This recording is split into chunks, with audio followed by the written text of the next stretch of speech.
"Grandpa, the targets are at 600 yards. You're not going to see them, let alone hit them." That was the sentence that hung in the cold morning air at the rifle range outside Cedar Falls, Iowa, on a Saturday in October. The man it was aimed at was 78 years old, stood 5'8" in worn boots, and was carefully laying a battered walnut-stocked M1 Garand onto the shooting mat. The rifle had a serial number stamped in 1944.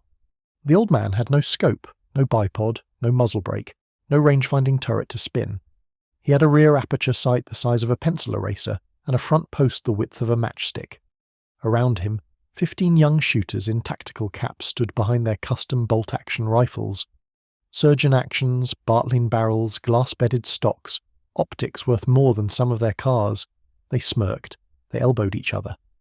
One of them filmed him on a phone. The old man heard every word, every laugh. He didn't look up. He didn't speak. He thumbed 8 rounds into an en-bloc clip with hands that had done the motion more times than most of those boys had drawn breath.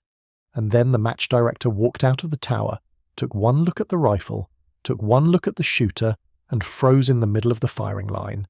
If you believe that real respect is something you earn in silence and not something you demand with a loud voice, type the word "honor" in the comments before this story goes any further.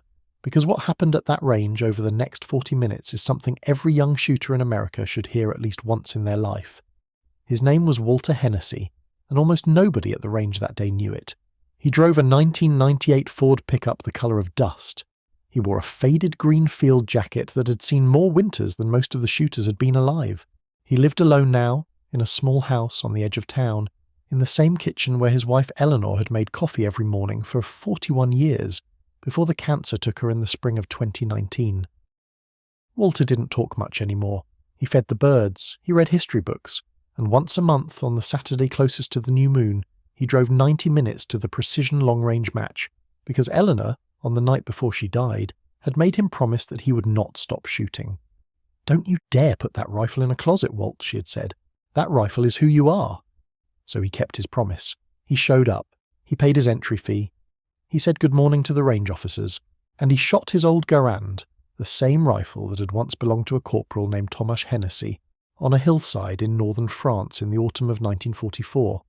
Walter's father, who had carried it home in pieces and rebuilt it on a kitchen table in Dubuque after the war, and had given it to his son the day Walter graduated boot camp at Parris Island in 1967.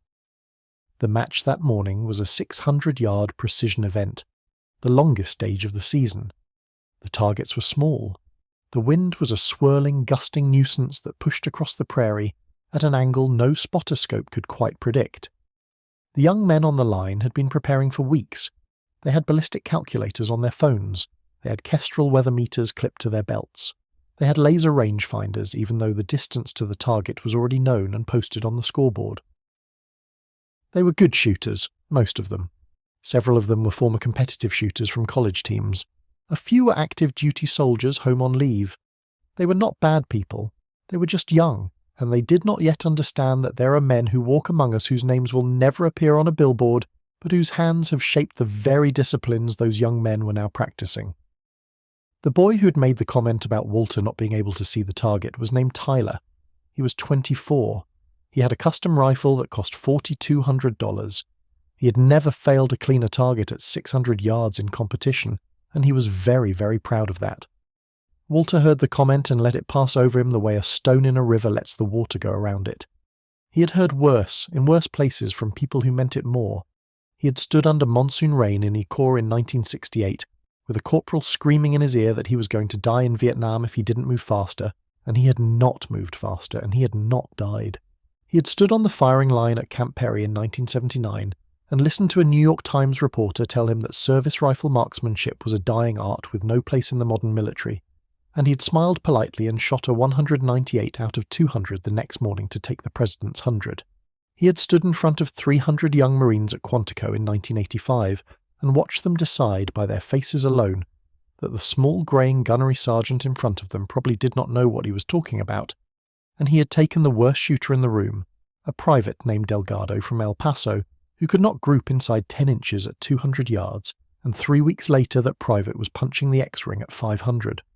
Tyler's comment about a 600-yard target was a small thing. Walter had been hearing small things for 60 years. The match director that morning was a man named Raymond Baker. He was 56 years old, retired Marine Corps, and a distinguished rifleman with the Distinguished Rifleman badge, one of the highest honours in American competitive shooting, awarded only to those who have earned 30 hard-won points in the sanctioned excellence in competition matches over a career. Ray Baker had earned his badge in 1996. He ran the Cedar Falls range now because he loved the sport and because his wife wanted him out of the house on Saturdays. He was a serious man but a friendly one. He walked the line every match to greet the shooters, check their equipment, and make sure the safety procedures were being followed. He had walked past Walter Hennessy's lane probably 4 or 5 times in the past year, and he had nodded politely the way he nodded to everyone, and he had never once looked at the rifle on Walter's bench. That morning, for some reason, maybe the way the early light caught the wood of the stock, maybe the way Walter was loading the on-block clip with his thumb in the precise position taught in a manual Ray Baker himself had read 40 times as a young Marine. That morning Ray Baker stopped. He stopped, and he looked, and the colour left his face. He took 2 slow steps closer to Walter's bench. He looked at the rifle. He looked at the way the rear aperture had been polished by decades of fingertips. He looked at the small, almost invisible engraving on the receiver heel, an engraving so faint it took a man who knew exactly what he was looking for to find it. And then Ray Baker straightened his back, and his hand came up in a salute that he had not given on a civilian rifle range in 20 years of running matches. "Master Gunnery Sergeant Hennessy," he said, and his voice carried clear across the firing line in the sudden silence. "Sir, I did not know you were here today. I would have met you at the gate." The young shooters down the line began to turn their heads. Tyler lowered his phone. Walter Hennessy looked up from his clip, and a small, tired smile crossed his face. "Stand easy, Gunny," he said quietly. "I'm just here to shoot." But Ray Baker did not stand easy. He turned, and he raised his voice so that every shooter on that line could hear him, and he spoke the words that none of those young men would ever forget. "Gentlemen, ladies, I want everyone to put their rifles on safe and turn this way for one moment. The man on lane 7 is Master Gunnery Sergeant Walter J. Hennessy, United States Marine Corps, retired. He served 3 tours in Vietnam. He earned the Bronze Star with Valor at Khe Sanh. He was the senior marksmanship instructor at Marine Corps Base Quantico from 1981 to 1991. He won the Wimbledon Cup at Camp Perry in 1979 and again in 1983. He was a member of the All-Marine Rifle Team for 9 consecutive years.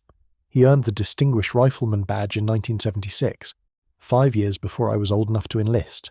And gentlemen, he wrote the United States Marine Corps Service Rifle Marksmanship Manual, the 1984 revision, the one some of you trained out of when you were learning to shoot iron sights as recruits, sir. Ray Baker turned back to Walter, and his voice softened. "Sir, you wrote the manual. You wrote the manual that taught me to shoot the rifle I just earned my badge with, and nobody on this line, including me, is fit to give you advice on a 600-yard target. With your permission, sir, we'd like the honour of watching you shoot." The silence on that range was the deepest silence those young men had ever stood in. Tyler's phone was in his pocket now. He had not put it there consciously. It had fallen there, the way things fall when a hand forgets it is holding them. The young shooter next to him, a college senior named Marcus, had taken off his cap. He did not remember doing it. The wind moved across the prairie and lifted the corner of an American flag at the edge of the range, and the rope clinked once against the pole, and that was the only sound for what felt like a very long time. Walter Hennessy looked at Ray Baker, and his eyes were wet, but his hands were perfectly still. "You give me too much credit, Gunny," he said. "I just wrote down what better men taught me." Then he turned back to his rifle, slid the on-block clip into the receiver, with the smooth, practiced motion of a man who had loaded that rifle perhaps 50,000 times in his life, and he said, very quietly, "Let's see if the old girl still remembers." He shouldered the Garand. He found his natural point of aim by closing his eyes, breathing twice and opening them again, the technique he himself had described on page 47 of the manual that Ray Baker had named. He squeezed the trigger. The Garand barked, the brass arced, the bolts slammed home. 600 yards downrange, a target marker rose from the pits and indicated the X-ring. The young men on the line, who a moment earlier had been smirking, exhaled as one. Walter fired again. X. Again. X. Again. X. He shot 8 rounds without removing the rifle from his shoulder, and when the on-block clip ejected with the famous metallic ping that every Garand owner has heard 1,000 times, 8 target markers had risen, and 7 of them showed X's, and the 8th showed a 10 just outside the X-ring by half an inch. with iron sights, at 78 years old, in a swirling crosswind, with a rifle older than any human being on that firing line. He had outshot every young man there, including Tyler, by a margin that the scorecards would later make almost embarrassing to read aloud. Walter laid the rifle down.